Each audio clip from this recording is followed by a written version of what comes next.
संपूर्ण महापुरुषांना मी वंदन करते।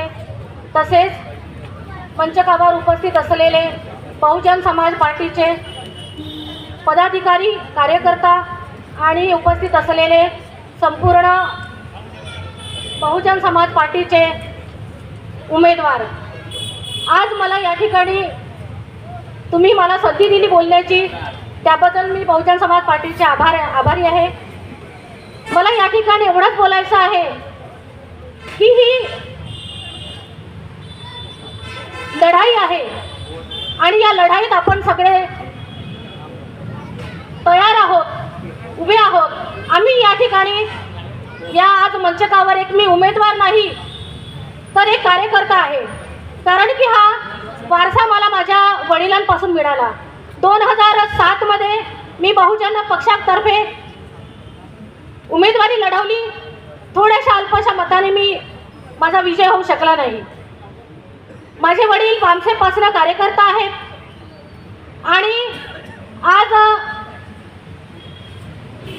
या ठिकाणी मी एक कार्यकर्ता म्हणून, चंद्रशेखर कांबळे हे माझे पती आहेत, तेही बहुजन समाज पार्टीचे कार्यकर्ता आणि महासचिव आहेत।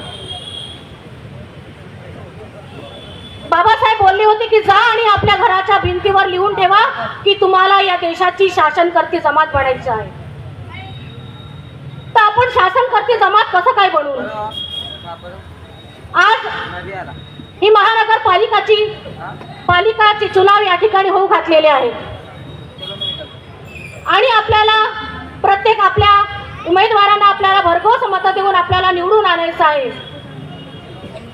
माझी या उपस्थित असलेल्या संपूर्ण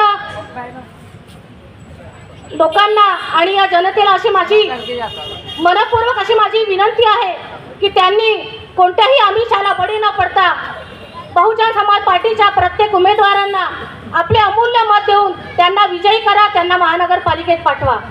कारण की आपल्या अनेक समस्या आहेत। आपल्या समस्या या गटर आणि नाल्याच्या नाही, आपल्या समस्या शिक्षणाच्या आहेत। आपल्या इथे वाचनालय नाही आहे, विहार आहेत पण वाचनालय नाही आहेत। त्या विहाराच्या माध्यमातून आपल्या पोरांना शिक्षण मिळालं पाहिजे। आणि या ठिकाणी मला हे एक सांगू इच्छिते, मी आवाहन करते की बहुजन समाज पक्षातर्फे मला जी उमेदवारी मिळालेली आहे, प्रभाग 33 ची मी एक उमेदवार आहे आणि मला तुम्ही भरघोस मताने निवडून द्या। मी ड मधून उभी आहे। एवढेच बोलते आणि मी आपली रजा घेते।